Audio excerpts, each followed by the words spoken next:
जय हिंद दोस्तों, नमस्कार। आज हम आपके सामने एक नया शानदार वीडियो लेकर आए हैं। आपको हिंदी का पार्ट 3 वीडियो आज बताएंगे, जिसमें बेसिक नॉलेज रहेगा, डिटेल नहीं रहेगा, बेसिक नॉलेज। यदि आप शिक्षक हैं तो आप भी देख सकते हैं वीडियो को, आपके लिए भी ये फ़ायदेमंद लाभदायक होगा। और यदि आप छात्र हैं तो आप भी देख सकते हैं, स्क्रीनशॉट ले लीजिएगा और आपके लिए उपयोगी होगा, नोट में नोट कर लीजिएगा।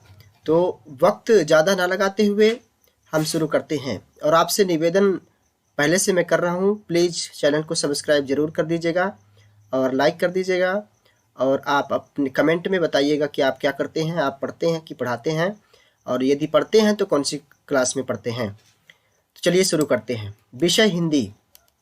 हिंदी विषय में ये कक्षा 8 में पढ़ाया गया है, ये वीडियो बना रहे हैं। लिंग, सबसे पहले आपको बताएंगे लिंग। लिंग क्या चीज़ होता है। हिंदी भाषा में लिंग 2 प्रकार के होते हैं, पुल्लिंग और स्त्रीलिंग। ये बेसिक है, सबको मालूम होगा। वो पुल्लिंग और स्त्रीलिंग बहुत सरल है। पुल्लिंग में हम पुरुष जाति का बोध कराते हैं और स्त्री में स्त्री जाति का बोध कराते हैं। पुरुष जाति का पता पुल्लिंग से तथा स्त्री जाति का पता स्त्रीलिंग से चलता है। ये सब आपको मालूम है, एकदम सरल और सहज है। इसके बाद है वचन। वचन का संबंध संख्या से होता है। जैसे आप पढ़े होंगे, एक वचन, दो वचन, बहुवचन। संख्या के आधार पर संज्ञा शब्द एक वचन और बहुवचन होते हैं। एक वचन और बहुवचन होते हैं। इसके बाद हम आपको बताएंगे सर्वनाम। इसके बारे में थोड़ी सी और चर्चा कर लेते हैं। लिंग, हिंदी भाषा में लिंग 2 प्रकार के होते हैं, पुल्लिंग और स्त्रीलिंग। बेसिक पुल्लिंग और स्त्रीलिंग। पुरुष जाति का पता पुल्लिंग से तथा स्त्री जाति का पता स्त्रीलिंग से चलता है। वचन, वचन का संबंध संख्या से होता है। संख्या के आधार पर संज्ञा शब्द एक वचन और बहुवचन होते हैं। एक का बोध कराने वाले एक वचन तथा एक से अधिक का बोध कराने वाले बहुवचन होते हैं। यह रहा बेसिक। आप इसका स्क्रीनशॉट ले सकते हैं, ये आपके लिए बहुत ही अच्छा और शानदार होगा। इसके बाद हम आपको बताएंगे सर्वनाम। जैसा कि हमने पिछले वीडियो में संज्ञा बता दिया है, संज्ञा के बाद आज हम सर्वनाम बताएंगे। सर्वनाम बहुत ही सरल होता है। जैसे मान लीजिए आपका नाम राहुल है तो आप राहुल कहे जाएंगे, लेकिन आपके नाम के स्थान पर जिस शब्द का कोई यदि प्रयोग करे, जैसे मान लीजिए आपको बोले कि आप, तुम, या फिर अपने को नाम ना बोल के नाम के स्थान पर जिस शब्द का यूज होता है उसको सर्वनाम कहते हैं। संज्ञा के स्थान पर प्रयोग किए जाने वाले शब्द सर्वनाम कहे जाते हैं, जैसे तुम, हम, वह आदि। यानी कि संज्ञा हमने बता दिया है। पार्ट 2 वीडियो यदि आप नहीं देखे हैं तो आपको मिल जाएगा, हमारे चैनल में जाकर आप उसको देख सकते हैं। तो पार्ट 2 यदि आप देखे हैं तो पार्ट 3 जल्दी समझ में आएगा। तो संज्ञा के स्थान पर जिस शब्द का प्रयोग किया जाता है उसको हम सर्वनाम कहते हैं। सर्वनाम कहते हैं, जैसे तुम, हम, वह आदि। सर्वनाम के भेद यानी कि उसके प्रकार, कितने प्रकार के सर्वनाम होते हैं हिंदी में। पहला होता है पुरुषवाचक सर्वनाम। फिर पुरुषवाचक के थोड़ा अंदर तक पढ़ेंगे। इसके बाद फिर दूसरा छह हम बताएंगे। पुरुषवाचक सर्वनाम, किसी व्यक्ति के बदले बोले जाने वाले शब्द पुरुषवाचक सर्वनाम कहे जाते हैं। यानी कि जिस व्यक्ति के बदले हम जिस शब्द का प्रयोग करें उसको हम पुरुषवाचक सर्वनाम कहते हैं, जैसे तुम, हम, मैं आदि। यहाँ पे मैं है। जैसे आपको यदि बोला जाए, यहाँ पे देख लीजिए, पुरुषवाचक सर्वनाम के 3 पुरुष भी होते हैं। पुरुषवाचक सर्वनाम के 3 पुरुष होते हैं, उत्तम पुरुष, मध्यम पुरुष और अन्य पुरुष। उत्तम पुरुष वो होता है जो वक्ता होता है, जो बोलता है। मध्यम पुरुष वो होता है जो सुनता है, और अन्य पुरुष वो होता है जिसके बारे में वक्ता बोल रहा हो। इसको आप लिख लें। जो शब्द बात कहे जाने वाले व्यक्ति के लिए उपयोग किया जाता है उसे उत्तम पुरुष के सर्वनाम कहते हैं। यानी कि जैसे हम, हमारी, मेरा, मुझे। यानी कि स्टेज हो, XYZ स्टेज हो, स्टेज में जो वक्ता बोल रहा हो माइक में, तो बोलने वाले व्यक्ति को हम उत्तम पुरुष के स्थान पर रखते हैं। उत्तम पुरुष के स्थान पर रखते हैं। इसके बाद मध्यम पुरुष, जिस व्यक्ति को कोई बात कही जाती है, जिस व्यक्ति को कोई बात कही जाती है उस व्यक्ति के लिए प्रयुक्त शब्द मध्यम पुरुष के होते हैं, जैसे तुम, तुम्हारा या तू।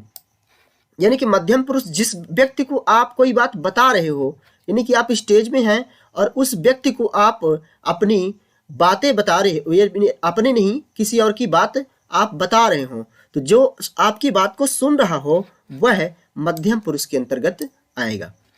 अन्य पुरुष, जिसके विषय में कुछ कहा जाता है वह अन्य पुरुष का शब्द होता है, यानी कि जिसके बारे में आप चर्चा कर रहे हैं वह अन्य पुरुष में आएगा, जैसे वह, उन्हें और उनको। इसके बाद आप इसका स्क्रीनशॉट ले लीजिए। इसके बाद अगले पेज में हम जाएंगे और आपको बताएंगे दूसरा सर्वनाम। ये पहला सर्वनाम है, एक बार फिर से रिपीट कर देते हैं। ये पुरुषवाचक सर्वनाम, किसी व्यक्ति के बदले बोले जाने वाले शब्द पुरुषवाचक सर्वनाम कहे जाते हैं, जैसे तुम, हम, मैं आदि। पुरुषवाचक सर्वनाम के 3 पुरुष होते हैं, उत्तम पुरुष, मध्यम पुरुष और अन्य पुरुष। उत्तम पुरुष वह होता है जो वक्ता होता है। यहाँ पे आप देख सकते हैं, यहाँ पे लिखा है जो शब्द बात कहे जाने वाले व्यक्ति के लिए प्रयोग किया जाता है उसे उत्तम पुरुष के सर्वनाम कहते हैं, जैसे हम, हमारी, मेरा, मुझे। मध्यम पुरुष, जिस व्यक्ति को कोई बात कही जाती है उस व्यक्ति के लिए प्रयुक्त शब्द मध्यम पुरुष के होते हैं, यानी कि आप जिसको वह कोई बात बता रहे हैं किसी के बारे में, तो जो सुन रहा है आपकी बातों को वह मध्यम पुरुष के अंतर्गत आएगा। अन्य पुरुष, जिसके विषय में कुछ कहा जा रहा है, यानी कि जिसके बारे में आप उसको बता रहे हैं उसको हम उत्तम पुरुष, अन्य पुरुष के अंतर्गत रखेंगे। आगे चलते हैं। दूसरा नंबर सर्वनाम। सर्वनाम यहाँ पे हमने लिख दिया है, संज्ञा के स्थान पर प्रयोग करने वाले शब्द सर्वनाम कहलाते हैं, जैसे तुम, हम आदि। फिर सर्वनाम के भेद पुरुषवाचक हो चुका है। इसके बाद दूसरा निश्चयवाचक। निश्चयवाचक सर्वनाम। निश्चयवाचक सर्वनाम निश्चित संज्ञाओं के लिए प्रयुक्त सर्वनाम निश्चयवाचक सर्वनाम कहलाता है, जैसे यह राम की पुस्तक है। यहाँ पे है कट गया है, यहाँ पे है आप लिख लीजिएगा, यानी कि निश्चित है कि वह पुस्तक राम की ही है। यहाँ पे लिखा है यह में हमने यहाँ पे हलंत वो नीचे अंडरलाइन कर दिया है। इसका मतलब ये है कि निश्चयवाचक सर्वनाम यह है। तो उदाहरण से हम समझेंगे, यह राम की पुस्तक है, यानी कि यह राम की पुस्तक है में इस वाक्य में यह शब्द जो है तो निश्चयवाचक सर्वनाम कहलाएगा। दूसरा उदाहरण से हम समझेंगे, मोहन की पुस्तक वह है। मोहन की पुस्तक वह है, यानी कि इस वाक्य में वह शब्द जो है तो निश्चयवाचक सर्वनाम कहलाएगा। तीसरा उदाहरण है, भिक्षुक आया है उसे भिक्षा दो। तो उसे शब्द जो बोलते हैं उसको हम निश्चयवाचक सर्वनाम के अंतर्गत रखते हैं। एक बार फिर रिपीट करते हैं। निश्चयवाचक सर्वनाम निश्चित संज्ञाओं के लिए प्रयुक्त सर्वनाम निश्चयवाचक सर्वनाम कहलाता है, जैसे यह राम की पुस्तक है। इस वाक्य में यह शब्द निश्चयवाचक सर्वनाम कहलाएगा। इसके बाद मोहन की पुस्तक वह है, इस वाक्य में वह शब्द जो है तो निश्चयवाचक सर्वनाम कहलाएगा। इसके बाद अगला उदाहरण है, भिक्षुक आया है उसे भिक्षा दो। उसे शब्द जो है तो निश्चयवाचक सर्वनाम के अंतर्गत आएगा। इसके बाद यहाँ पे लिखा है, इन वाक्यों में यह, वह, उसे निश्चयवाचक सर्वनाम है। इसके बाद तीसरा नंबर बताएंगे, अनिश्चयवाचक सर्वनाम। अनिश्चयवाचक सर्वनाम, इस सर्वनाम के बारे में थोड़ा डिस्कस करते हैं। किसी व्यक्ति या वस्तु का निश्चित बोध ना हो, जैसे कोई आ रहा है। अनिश्चयवाचक, निश्चयवाचक बता दिए हैं। अनिश्चयवाचक में किसी भी व्यक्ति वस्तु का निश्चित बोध नहीं होता है, यानी कि पता ही नहीं चलता है कि कौन आ रहा है। यहाँ पे उदाहरण से आप समझ जाएंगे। उदाहरण में सीधा सीधा लिखा है कि कोई आ रहा है। कोई आ रहा है वाक्य में कोई शब्द जो है तो अनिश्चयवाचक सर्वनाम है। अभी पता नहीं है कि कौन आ रहा है, लेकिन कोई आ रहा है। फिर इसके बाद दूसरा उदाहरण है, कुछ कहते हैं। तो कुछ कहते हैं, इसमें कंफर्म नहीं है कि क्या कह रहे हैं, तो कुछ शब्द जो है यह अनिश्चयवाचक सर्वनाम के अंतर्गत आएगा। ये प्रश्न कंपटीशन में भी आपके लिए बहुत ही उपयोगी होंगे। कंपटीशन में इस प्रकार के प्रश्न पूछे जाते हैं। इन वाक्यों में कोई कुछ अनिश्चयवाचक सर्वनाम है। इन दो उदाहरण में एक कोई शब्द और एक कुछ शब्द ये अनिश्चयवाचक सर्वनाम हैं। इसके बाद चौथा नंबर हम आपको बताएंगे। चौथा नंबर है प्रश्नवाचक सर्वनाम। जैसा कि शब्द से ही स्पष्ट हो जाता है, जिसमें प्रश्न हो।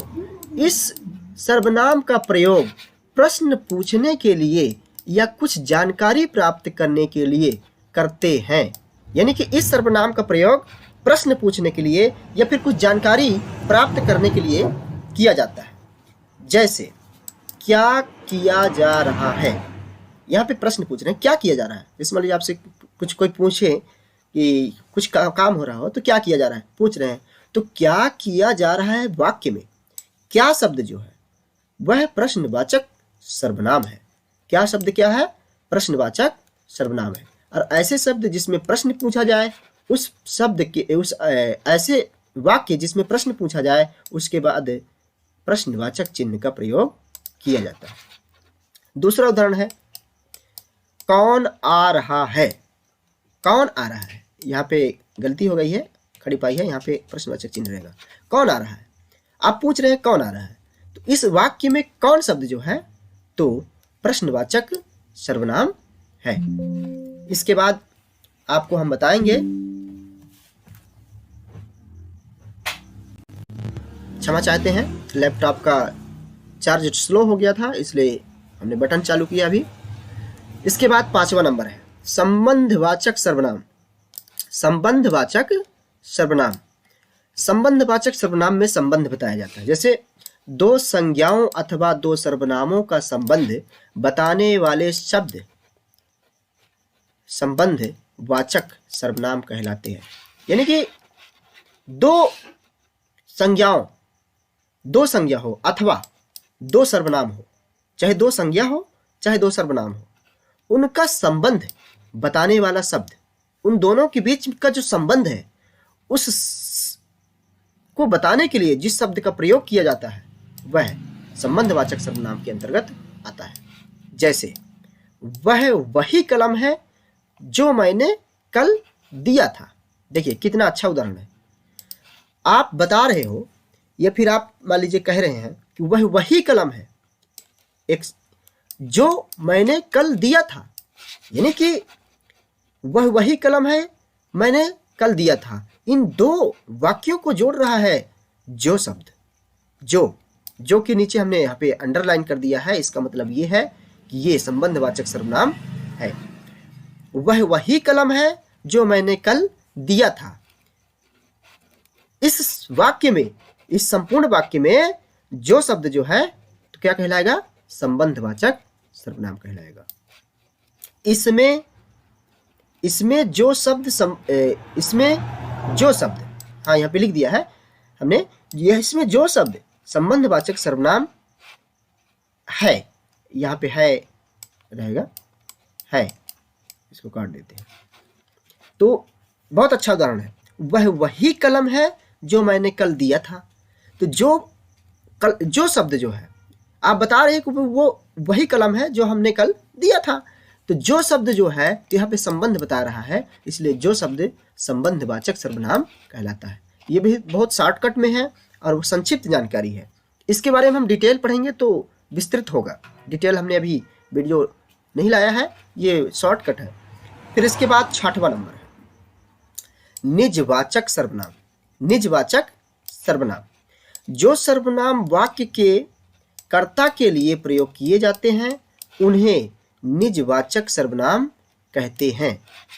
आप समझ गए होंगे, जो सर्वनाम वाक्य के कर्ता के लिए प्रयोग किए जाते हैं, यानी उस वाक्य में कर्ता कौन है, उन्हें निजवाचक सर्वनाम कहते हैं। जैसे मैं स्वयं वहां गया। मैं तो है कर्ता, मैं इसमें, और इस स्वयं शब्द जो है इस वाक्य में स्वयं शब्द निजवाचक सर्वनाम कहलाएगा। फिर इसके बाद वे अपने आप का यह कार्य करेंगे। मान लीजिए आप किसी को बोल रहे हैं कि वे अपने आप यह कार्य करेंगे, तो अपने आप, इस वाक्य में अपने आप शब्द जो है वह निजवाचक सर्वनाम कहलाएगा। बेसिक नॉलेज में बस इतना ही। आप इसका स्क्रीनशॉट ले लीजिए और नोट डाउन कर लीजिए, आपके लिए बहुत ही फायदेमंद होगा। अंततः आपसे सभी से निवेदन है कि वीडियो को लाइक, सब्सक्राइब, शेयर और कमेंट जरूर करें। कमेंट में आपको बताना है कि आप किस क्लास में पढ़ते हैं, या फिर आप कॉलेज कर रहे हैं, कौन सा कोर्स कर रहे हैं, या फिर आप जॉब कर रहे हैं तो क्या कर रहे हैं। और हमारे वीडियो को यदि आप लाइक करेंगे, सब्सक्राइब करेंगे तो आपका स्नेह मिलता रहेगा और इससे अच्छे अच्छे वीडियो हम लाते रहेंगे। कोशिश करेंगे कि और ज़्यादा क्लियर डिस्क्राइब करने की कर सकें। इसी के साथ जय हिंद। आप सभी को धन्यवाद हमारा वीडियो देखने के लिए।